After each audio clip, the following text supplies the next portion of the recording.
Chers compatriotes d'Algérie, nos salutations, nos respectueuses salutations. Zulf Lawan, Sabah Nour. Mr.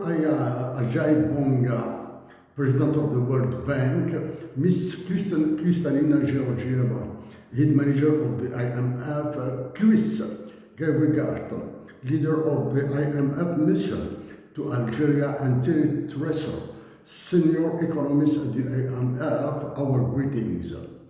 L'objectif de notre intervention est de dire notre disposition à être candidat à la prochaine présidentielle en Algérie, d'expliquer comment Tizi Ouzou en Kabylie est devenu un espace social ouvert de la manipulation, un chaudron qui risque d'aggraver cette guerre hybride conduite par le roi de France Emmanuel Macron dont est victime notre pays, qui achèvera la destruction de toute l'Afrique du Nord, de toute cette Afrique au nord de l'Équateur. Mr. Ajay Bonga, Miss Kristalina Georgieva, Chris Gabrigat, and Thierry Tresser. Through this speech, my aim is to announce my readiness to take part in the forthcoming presidential race in Algeria.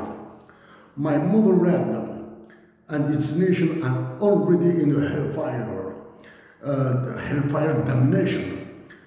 Are the IMF and the World Bank aiming to step up by transforming it into an apocalyptic one in order to support the targets of the King of France Emmanuel Macron and the NATO organization?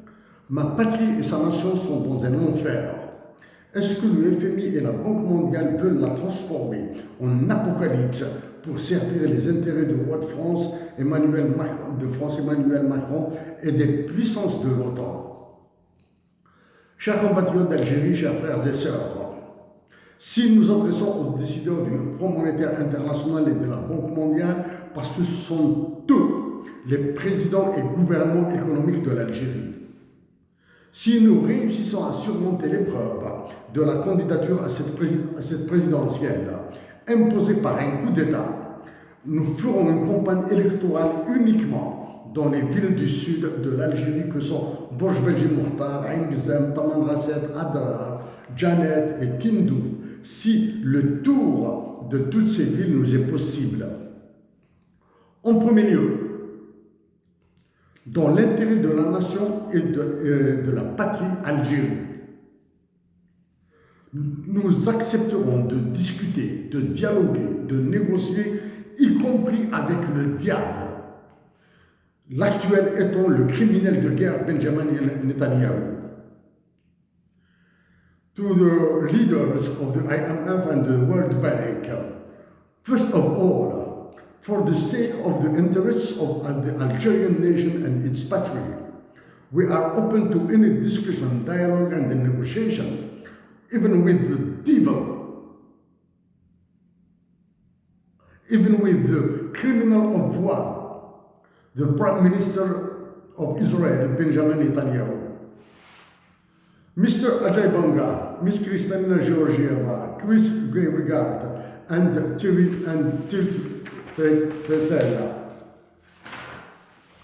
à cause, en partie de vos ordres, l'État algérien reçoit l'aide publique au développement de l'OCDE.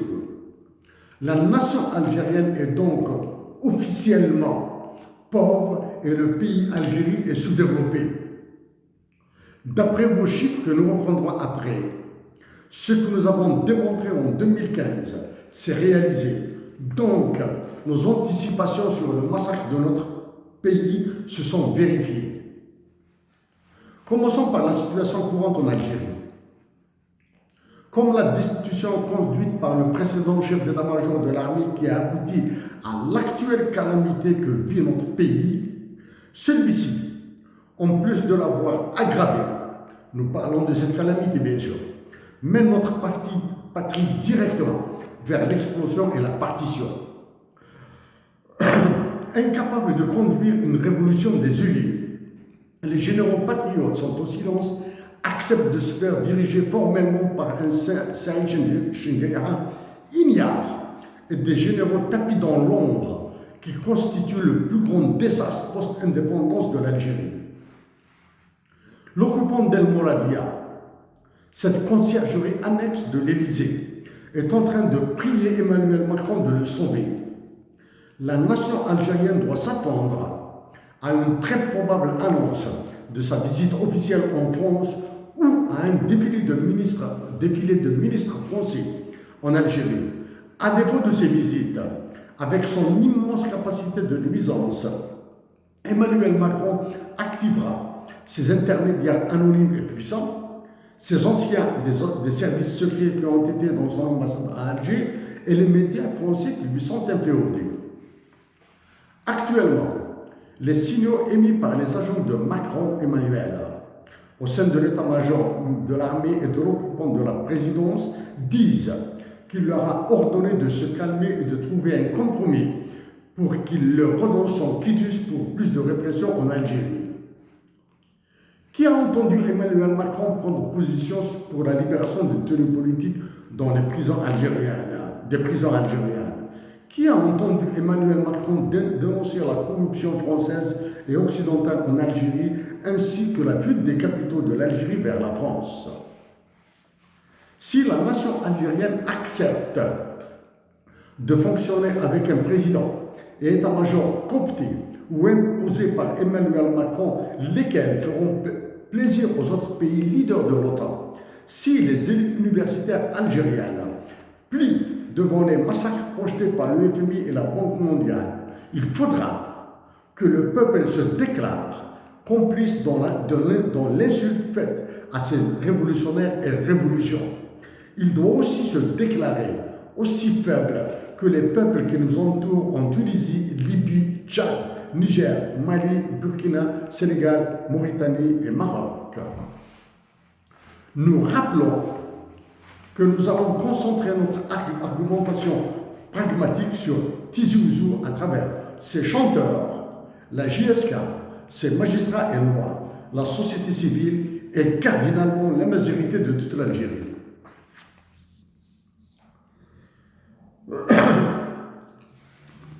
Pour cela, brossons d'abord un portrait rapide du pays au moyen du dernier rapport d'avril 2024 du FMI qui a convoqué durant ce même mois son gouvernement à Washington.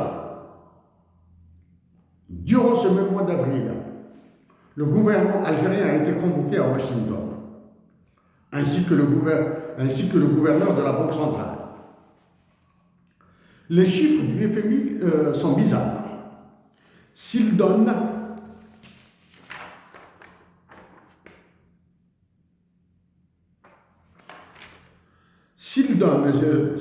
dans le premier bloc de sa publication the Real GDP per capita de 2019 à 2029, qui a baissé de 5,9% en 2020, il a oublié de les calculer dans le mémorandum dans le dernier bloc.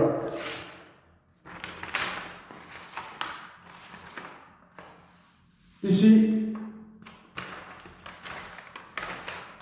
et voici le dernier bloc. Là où vous voyez les points d'interrogation. D'après un journal français, les Algériens veulent manger du junk food. Junk food, c'est la nourriture pourrie de KFC ou PFK. KFC, c'est Kentucky Fried Chicken. Poulet frit de Kentucky. Participer à la McDonaldisation de leur pays et être heureux avec ce genre d'ouverture économique, qui est un vecteur de la fuite de capitaux. Si ce cas se vérifie, alors c'est triste et grave pour eux, et c'est une honte pour leur gouvernement. En l'espace de 7 ans, le prix du litre d'huile d'olive de la région de Tazmalt a doublé, c'est-à-dire une inflation de 100%. Le prix d'une course de taxi de Boujil à Arbou, distant d'environ 25 km, est passé de 200 à 2400 dinars, soit une inflation de 1100%, alors que le FMI et la Banque mondiale font leurs calculs avec un taux de 9,2%. Ces basiques éléments nous obligent à repenser tout le régime politique, économique de l'État algérien pour imposer des interdictions, des restrictions et nouveaux tarifs douaniers sur les exportations et importations pour probablement réduire la spirale inflationniste.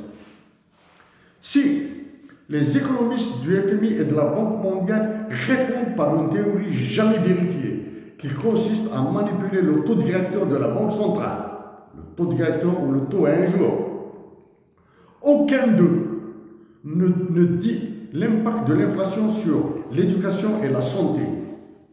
Dans le cas de la santé, si une Algérienne ou un Algérien devient incapable de se soigner pour l'une des causes suivantes, non couverts par l'assurance maladie, pénurie de médicaments imposés par l'austérité ou déremboursement de son traitement pour réduire le budget de la sécurité sociale, alors il se retrouvera à l'hôpital pour un séjour de 99 jours ou plus. S'il ressort vivant, il coûtera plus cher que son traitement habituel après une semaine de traitement à domicile. Mr. Ajay Bonga, Miss Kristalina Georgieva, Chris Gabriel and Thierry Tressel. À travers vos chiffres, analyses et ordres, c'est le mépris de la Banque mondiale et du FMI envers l'Algérie que nous lisons. Et c'est ce que nous allons changer si nous sommes élus président de la République. Au lieu de cette gabegie et mascarade de la numérisation qui dure depuis plus de 30 ans, une blague dans les bouches des ministres algériens qui nous rebattent les oreilles avec. Cette numérisation qui offrira l'Algérie au vautour des bitcoins. Nous répondrons par une organisation administrative et bureaucratique plus efficace et offrirons ce travail aux informaticiens résidant en Algérie qui seront appuyés par des compétences établies à l'étranger. Cette histoire de numérisation est dans votre recommandation publiée dans ce rapport. Vous avez parlé aussi du FSAP, the Financial Sector Assessment Program. À travers l'état-major de l'armée, la Banque centrale, le ministère du Travail, Sonatrach et l'Office national des statistiques, l'État algérien est incapable de produire un quelconque chiffre fiable et vous insistez sur l'application de ce programme, le programme d'évaluation du secteur financier. Tenons, nous allons aller dans quelques détails de ce rapport du FMI d'avril 2024 qui est sur 94 pages. Dans ce rapport, il a présenté la situation les chiffres de l'Algérie de 2019 à 2029, sur 11 années. Alors que nous avons déposé des documents, sur 40 années, ainsi que des lettres que nous avons envoyées. Chez vous, à Washington, nous avons déposé des chiffres, des analyses sur 40 années dans vos sièges à Washington. Des chiffres sur 40 ans, et non pas sur 11 ans. Aux dirigeants du FMI et de la Banque mondiale, êtes-vous aveugle pour ne pas voir cette guerre hybride que vit l'Algérie et tout son voisinage?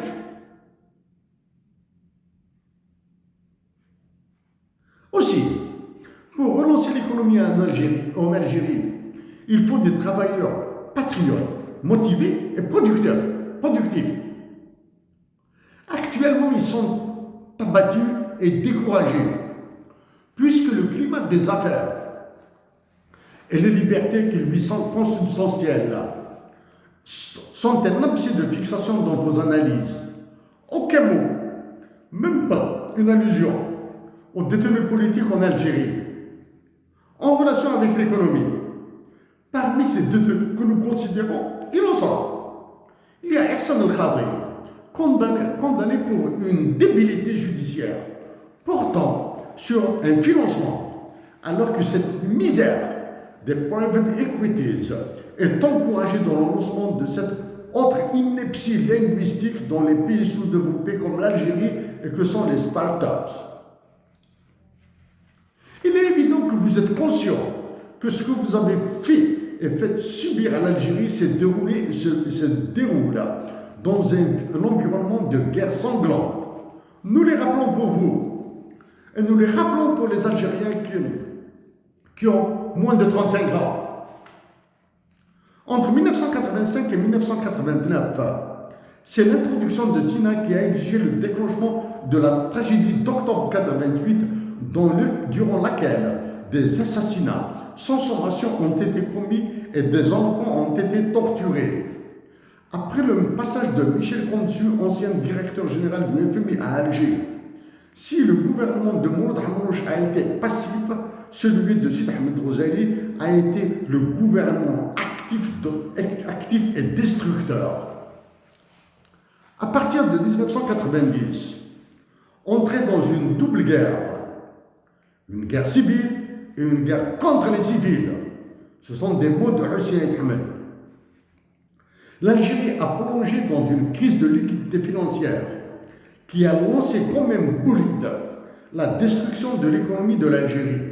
Dévaluation du dinar, création de holding, démantèlement des entreprises publiques, des privatisations assassines, surtout dans l'industrie, et supprimée en famille.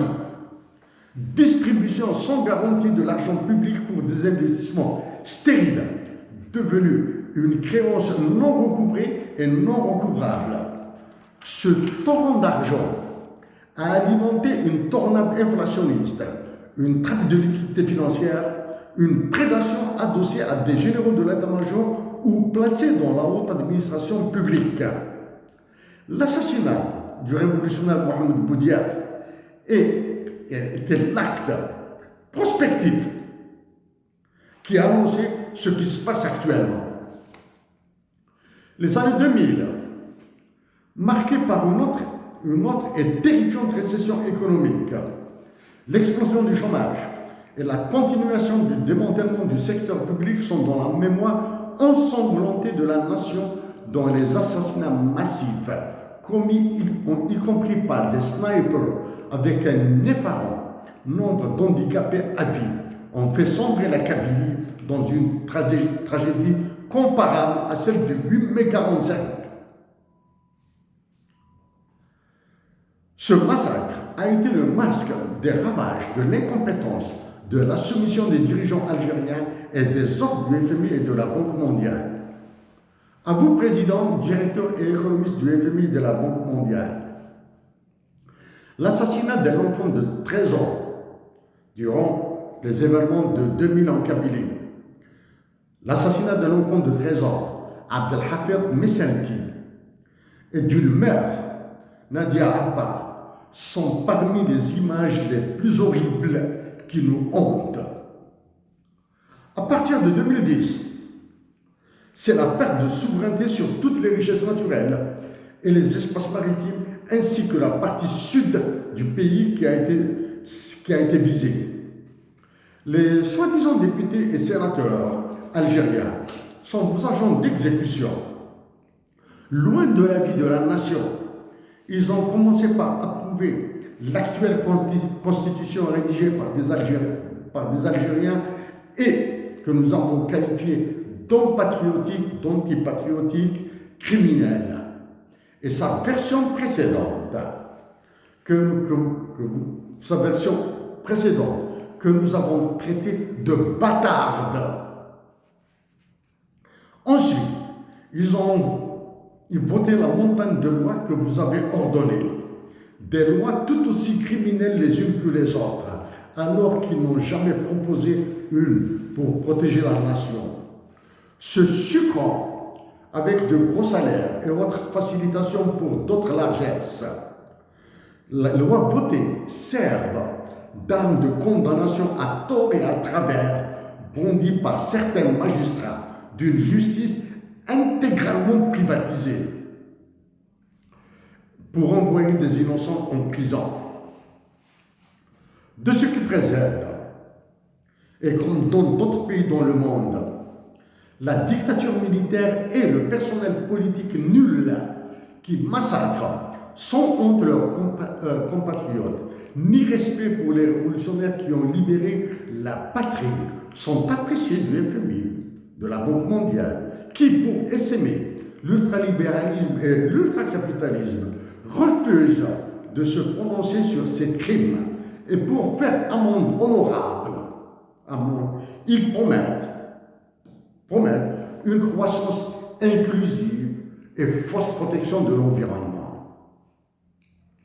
Voyons maintenant des chiffres tirés de cette synthèse.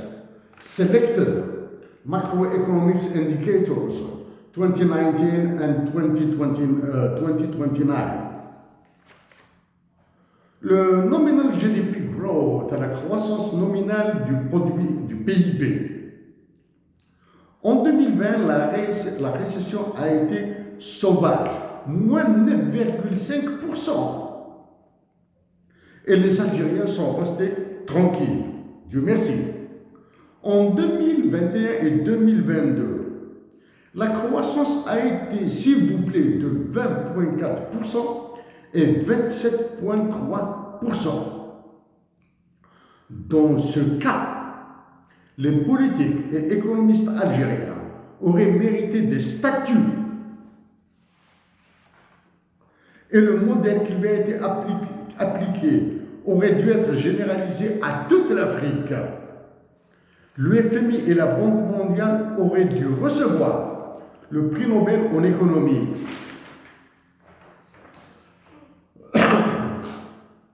Si vous avez donné des projections de croissance jusqu'en 2029, toutes supérieures à 7%, s'il vous plaît.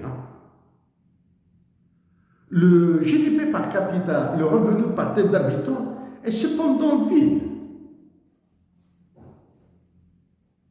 Alors que un recensement de la population de l'Algérie a été réalisé, mais l'État algérien refuse de publier ces chiffres. Comment se fait-il que des économistes du FMI, de la Banque mondiale, calculent des projections jusqu'à 2029 et sont incapables d'estimer le revenu par tête d'habitant? Avec ces somptueuses projections de croissance, il se trouve que le nombre de mois,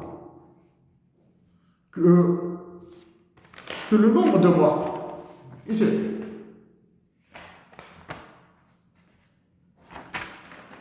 il se trouve que le nombre de mois passe de 14 mois en 2023 à 6,6 mois en 2029. Une croissance positive qui aura un impact négatif sur les importations, sur les capacités d'importation de l'Algérie. Nombre de mois de couverture. Il passe de 14 mois en 2023 à 6,6 mois en 2029. Donc, c'est une croissance, c'est une suite de croissance économique qui rendront la nation algérienne plus misérable et plus pauvre. Un appauvrissement double qui sera aggravé par l'augmentation des exportations de pétrole et gaz. Donc, une dévaluation du dinar s'annonce, alors que rien que sur les 11 années de vos projections que couvrent vos chiffres, la balance commerciale est en ruine. Avec la chute des actifs nets à l'étranger, les actifs nets sont les réserves internationales et l'or, qui va de moins 20,3%, moins 20,3% en 2024, qui correspond en 2019, pardon, qui correspond au coup d'État de 2019, à moins 15,8% en 2029. Là, la nation algérienne recevra des astéroïdes plus grands que la planète Terre sur la Terre, sur leur Terre. En vous rappelant que ce sont le FMI et la Banque mondiale qui dictent depuis presque 40 ans aux décideurs en Algérie ce qu'ils doivent faire, vos chiffres montrent que toutes vos recommandations ont produit un désastre qui culmine présentement avec le crime en dépossession de la nation de sa patrie. Voyons maintenant pourquoi. Il n'a jamais été dit par les économistes du FMI et de la Banque mondiale que les Algériens sont des feignants et improductifs, que les décideurs locaux en Algérie préfèrent garder le pouvoir par une sauvage répression, antipatriotisme, gabegie, laisser-faire et planche à billets que de voir le peuple algérien et sa terre heureux. Avec des consciences ravagées par l'ultralibéralisme et le capitalisme, les Algériens ont abandonné leur culture altruiste, alimentée par la générosité ordonnée par la religion musulmane, sont devenus individualistes et ont cru que gagner de l'argent sans production et sans effort est une richesse. Est-il possible à des économistes comme vous, est-il possible à des économistes de la Banque mondiale et du FMI, non concernés par l'avenir de la nation algérienne, de diagnostiquer et prescrire des remèdes dans un domaine aussi débile que l'économie?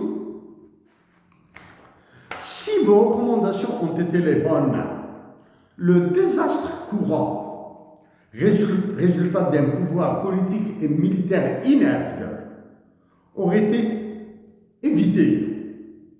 Donc, s'il y a un meilleur avenir pour la nation algérienne était l'objectif du FMI et de la Banque mondiale, d'Emmanuel Macron et des pays de l'OTAN, vous auriez exigé le changement de la structure même de ce pouvoir. À cet effet, nous avons suggéré un renouvellement intégral de l'état-major de l'armée, lequel sera éloigné de l'espace public et de la décision politique, tant nationale qu'internationale. Même s'il y a des bizarreries dans votre rapport que peu d'Algériens comprennent, très peu, comme the AML and CFT, anti-money laundering and combating the financing of terrorism. En parlant de CFT, la lutte contre le terrorisme, nous pensons que ce sont d'autres pays qui financent le terrorisme en Algérie, et non le contraire. Sur ce point, nous avons contacté le GAFI et le FATF sans aucune réponse.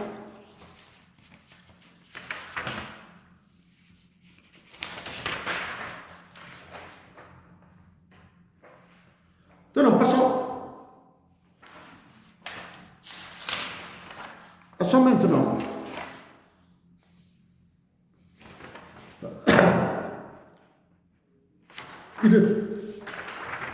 il est temps que les années. Maintenant, nous allons aborder le terrain à travers Tizi Ouzou.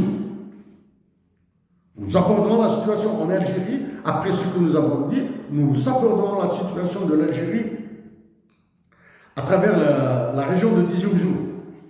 Il est temps que les Algériennes et les Algériens passent à l'action pour sauver leur patrie et toute cette Afrique du Nord assassinée par des pouvoirs dits dictatoriaux. Emmanuel Macron et les conflits Est-Ouest dénoncent et s'opposent fermement, franchement et pacifiquement au programme de stabilisation du FMI et d'ajustement structurel de la Banque mondiale sans tout débat populaire. Avec un débat populaire, oui, nous allons négocier avec vous. Et c'est ce que nous avons dit au début de nos mots. La complexité de la situation en Algérie et de toute l'Afrique du Nord est impossible à comprendre par la majorité des Algériens et des Nord-Africains. C'est cette complexité de la situation en Algérie que nous aborderons maintenant avec pragmatisme, à travers cette hideuse manipulation concentrée sur Tizi Ouzou. Nous le répétons encore une fois, depuis que Hussein El Hamed et Louis Matoub sont partis, cette région est devenue une très mauvaise foi politique où des généraux veulent rééditer le massacre de 2001, 2002 et 2003. L'UFMI et la Banque mondiale et l'impact sur Tizi Ouzou. Elle est dans la phrase, à travers, dans le bout de votre rapport, ici.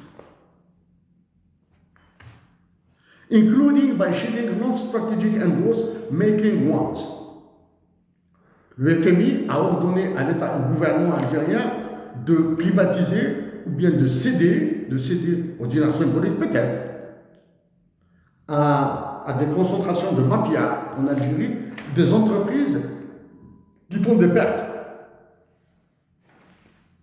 C'est depuis 2015 que nous avons attiré l'attention des Algériens sur cette pratique. Maintenant, la Tizi Ouzou, c'est l'énième de Tizi Ouzou qui est visé. Nous l'avons dit, il y a plus de 5 ans depuis que nous répétons ces mêmes mots-là. Depuis 2019, si on pire que cette privatisation se voit, loin de la Sonélec et des autres, la privatisation de l'État algérien a touché les services de sécurité et la justice. Actuellement, l'état-major de l'armée et franchement celui qui occupe la présidence de la République ont privatisé les services de sécurité, y compris la sécurité militaire, la justice. Ce sont ceux-là qu'il faudra déprivatiser.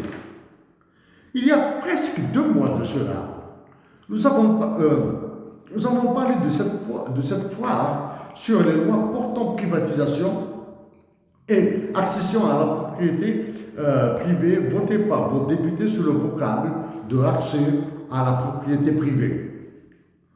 En décidant d'imposer la théorie de Ronald Coase, jamais vérifié, c'est un crime que vous légalisez. L'UFMI, la Banque mondiale, en imposant cette théorie, a ordonné aux députés et sénateurs algériens de légaliser un crime et d'ordonner au gouvernement de l'exécuter. Ce dernier mois, c'est un magistrat de Tizi Ouzou qui est monté, qui a ajouté sa voix à celles qui ont réagi à ce que nous avons dit sur ce sujet. Nous disons à ce magistrat, les magistrats algériens regagneront en honneur en exécutant une justice au résultat juste, qui commencera par la libération de tous les détenus politiques et leur affranchissement de l'autorité des généraux. Les magistrats gagneront énormément en se déclarant affranchis des généraux et en ordonnant la libération de tous les détenus politiques. Nous reviendrons sur les détenus politiques après. Si les chanteurs, côté culturel, côté danse, si des chanteurs, y compris de très célèbres, bien sélectionnés, ont été sucrés uniquement à Tizi Ouzou. Uniquement à Tizi Ouzou. Il y a à Oran, Constantine, Taman Rasset, Adrar, Élizy, Oran, etc. Aucun gala des chefs et des vedettes locales. En Kabylie, des têtes ont été sélectionnées, qui ont été sucrées par l'argent public durant le mois de Ramadan 2024. Ces mêmes têtes, ces mêmes chanteurs sélectionnés, ils ignorent, ne comprennent pas la manipulation dont ils sont victimes. Pointeront à l'Office national des droits d'auteur pour encore recevoir un peu plus d'argent. Ces chanteurs, ces danseurs et danseuses, chanteurs et chanteuses, danseurs et danseuses, ne comprennent absolument rien à ce que subit l'Algérie à travers la Kabylie. Ces chanteurs cupides, pour certains, ont accepté de participer à la mangeoire et de rouler pour des généraux dans cette arnaque. Lounes Mahtoub se repose là où il se repose. Aurait-il été associé à cette mangeoire? Aurait-il accepté de fonctionner comme vous?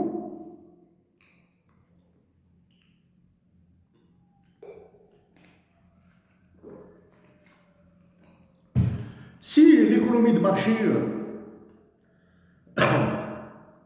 a été imposée par le FMI et la Banque mondiale en Algérie, ces chanteurs doivent se fatiguer pour remplir les salles de spectateurs qui paieront leur ticket et doivent se battre sur le marché de la célébrité et de la concurrence et non attendre l'État et les milliardaires algériens pour les nourrir. Avec le 20 avril 2024 que nous avons anticipé et ce massacre de la lutte de Mohamed Haroun, Lounes Mahtoub et autres, ces tireurs de la chansonnette doivent se rendre compte que l'argent gagné durant le mois de Ramadan est pur pour escamoter la célébration du printemps 80 de Mustafa Bacha et de ses camarades, et éviter toute manifestation le 20 avril 2024. Il a été ordonné à l'éternel haut commissaire de Tamazir d'aller à Tizi Ouzou avant cette date. Nous rappelons à ce sieur que nous l'avons contacté pour son avis, pour une réaction sur la dotation de l'Algérie de l'hymne national bilingue en tamazight et arabe pour ressouder la nation. Le football, sujet à de lugubres manipulations, à de mafieuses manipulations, la JSK est au centre de l'explosion de la Kabylie. Seule la JSK, dans un championnat de football pourri, a des problèmes. Par des contrats mirobolants financés par l'argent public, en partie. Celui, par exemple, de Télécom, d'Algérie Télécom, de l'Eliam dans un certain passé. La JSK qui a connu son lot de changements de nom politique, JSK, la JET, etc., est devenu un très très mauvais ballon. Sans jeu de mots. La JSK est devenue un très mauvais ballon. Avec une valse de dirigeants, entraîneurs et joueurs qui ont pris énormément d'argent. Incapable de produire des résultats, elle est devenue un juge politicien. Que la JSK retombe en deuxième division, en troisième division, elle doit travailler pour remonter en National 1. Naïfs qu'ils sont, avec un respect certain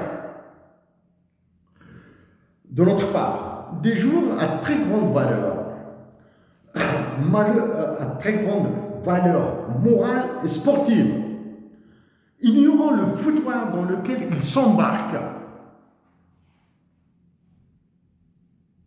se sont mêlés au déboire de ce club.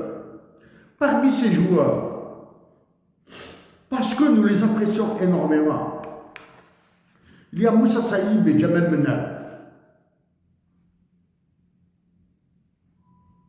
Incapables de comprendre que c'est un objet de manipulation. La GSK est au centre d'une grosse manipulation pour faire passer le FMI et la Banque mondiale pour que les généraux se maintiennent. Ils veulent se salir. Avec fraternité, à ces deux joueurs, Jamel Menad, Moussa Saïd, Rachid Adrir, pour garder vos noms propres, très propres, pour que vous demeuriez ces piliers du sport en Algérie, en général, ces joies, cet honneur de l'Algérie, du sport. Demandez-vous,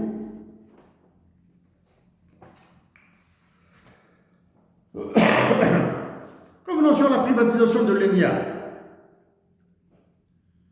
Le FMI et la Banque mondiale l'ont dit à travers, including by shedding non-strategic and loss-making ones. La décision de privatiser ou de dissoudre complètement ces entreprises relève du crime économique, relève du crime patriotique. Il est possible de négocier avec les travailleurs de l'ENIA et de toutes les compagnies qui sont visées par la privatisation ordonnée par le FMI et la Banque mondiale. Avez-vous oublié le massacre de Metal Sider, de Cistois de Cosider? Il est possible de négocier avec les entreprises qui ne font pas des profits et déficitaires, et que nous avons déjà suggéré il y a longtemps. Baisser leur salaire, réduire le temps de travail, baisser les prix de leurs produits,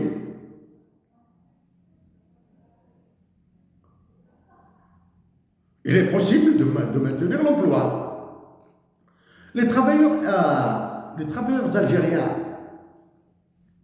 seraient sages de penser à la réduction du nombre de jours de congés ou à offrir 4 jours de travail à titre gracieux pour la patrie.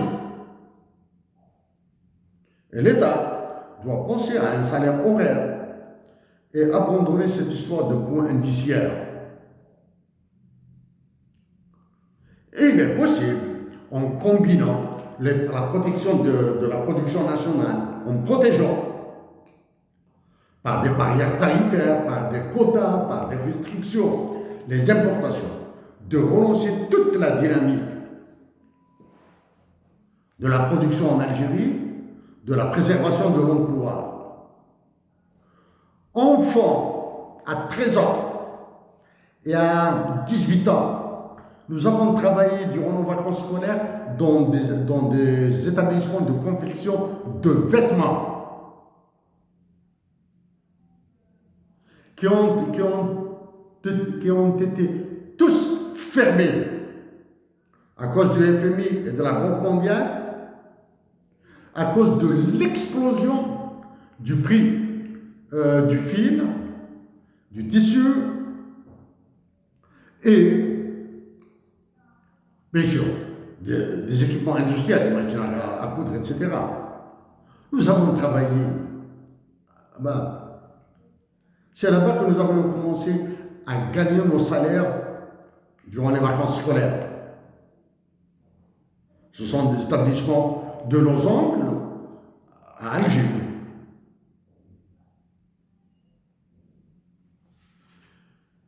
Il y a une petite satisfaction. À la différence de Tizi Ouzou, en s'éloignant de la manipulation, la vallée de la Soumam a mieux compris les objectifs de la déstabilisation de la Kabylie et par conséquent de l'Algérie. Maintenant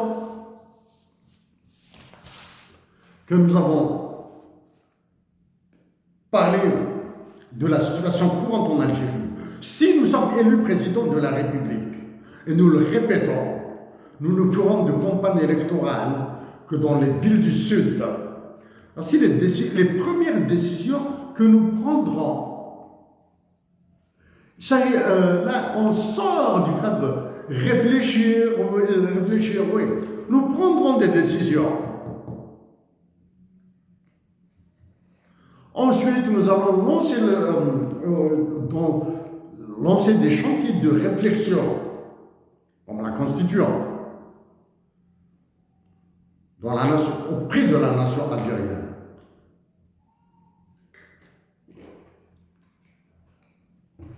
La première décision que nous prendrons, parmi les premières décisions, c'est-à-dire ces décisions se prennent en moins d'une demi-journée là. Libération immédiate de tous les détenus politiques et lancement d'une initiative pour les dédommager. C'est la première. Tous les détenus politiques seront libérés immédiatement, tous. Deuxième décision, déprivatisation immédiate. Déprivatisation immédiate de l'eau et du transport ferroviaire en Algérie. Le transport ferroviaire et l'eau seront déprivatisés.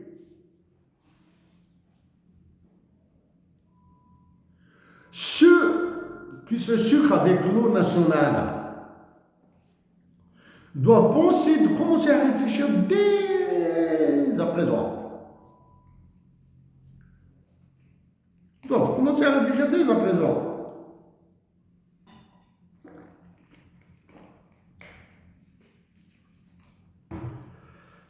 La surévaluation du dinar par rapport au dollar US et retour au taux de change fixe. Nous le répétons. Surévaluation immédiate du dinar et retour au taux de change fixe. Le dinar retournera vers sa valeur économique et financière d'octobre 88. Pourquoi octobre 88? Parce que c'est à la fin de 1988 qu'a commencé le massacre de l'Algérie. Donc, dans un premier temps, nous repartirons vers le taux de change du dinar par rapport au dollar tel qu'il était en octobre 88. Et après 6 mois, il est fort probable que nous fassions subir une autre surévaluation.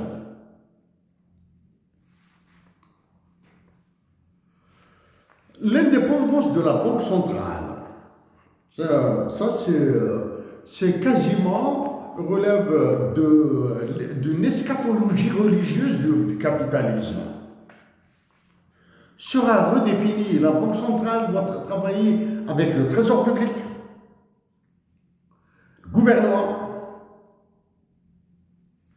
pour la gestion des réserves de change.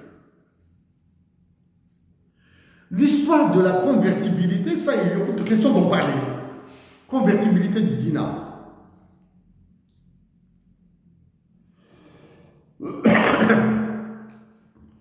Favorisation et encouragement de les décisions. Maintenant, il y a des décisions qui prendront un peu de temps.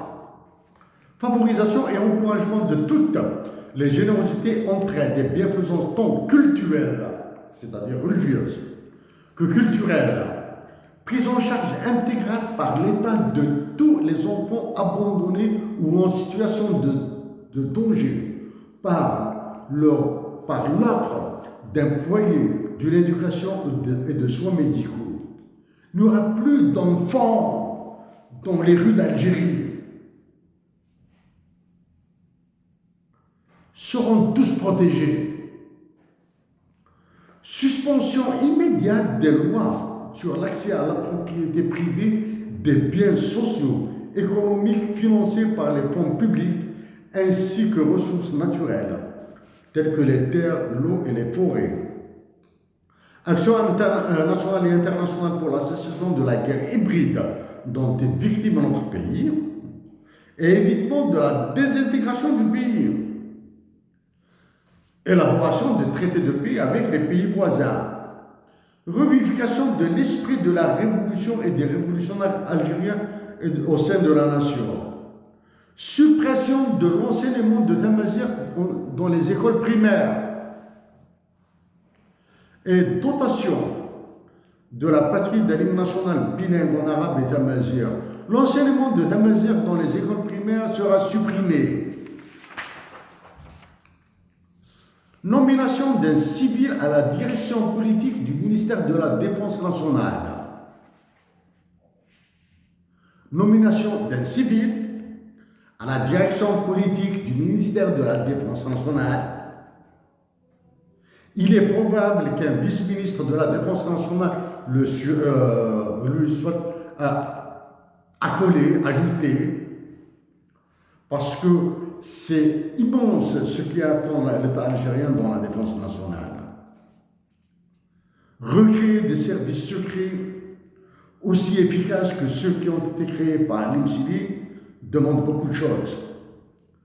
Réinstauration de la conscription et fixation de nouveaux objectifs à l'armée. Promotion de la recherche et de l'innovation de l'université et écoles militaires pour accélérer le progrès de la nation. Projet de vérité sûre et de résolution des ravages sur la conscience nationale des crimes imputés à l'État. Sauf pour la santé et quelques objectifs stratégiques du pays. Freinage de l'endettement extérieur. Action internationale pour l'amendement de l'article 6 du traité de l'OTAN, du traité de Rome, portant institution de la Cour pénale internationale pour inclure les fiducies monétaires et classification des conflits armés auprès de Cyprien, en mémoire de Hussein Ahmed. Amendement de la Constitution et suppression de tous les articles liberticides. Initiation d'un projet d'assemblée constituante dans une perspective de la sacralisation du droit d'avoir des droits de l'homme, de la nature et définition des devoirs de l'État-providence. En parlant de l'État-providence, le FMI et la Banque mondiale pourraient ordonner même notre assassinat. Introduction d'un impôt pour le financement de la justice. La nation algérienne participera au financement de la justice pour lui redonner, initier un sentiment de protection. La nation algérienne paiera un impôt pour le fonctionnement de la justice. La justice algérienne sera alimentaire par les fonds publics, mais la nation algérienne participera. Mise en œuvre d'un système de mesure du bien-être qui inclura le bonheur, la paix et la sécurité comme variable fondamentale. Renversement, ce sera un immense défi de la propension de l'Algérien à l'exil. Renforcement de l'enseignement des mathématiques et statistiques dans les cursus scolaires et universitaires, y compris dans les sciences humaines comme la sociologie et psychologie. En attendant de revenir vers vous, chers compatriotes algériens, sur la politique internationale de l'Algérie, nous espérons réussir à surmonter l'épreuve de candidature en Algérie, de candidature à la présidentielle en Algérie. En tout cas, nous ferons tout ce que nous pourrons pour aider la nation algérienne. Merci à vous.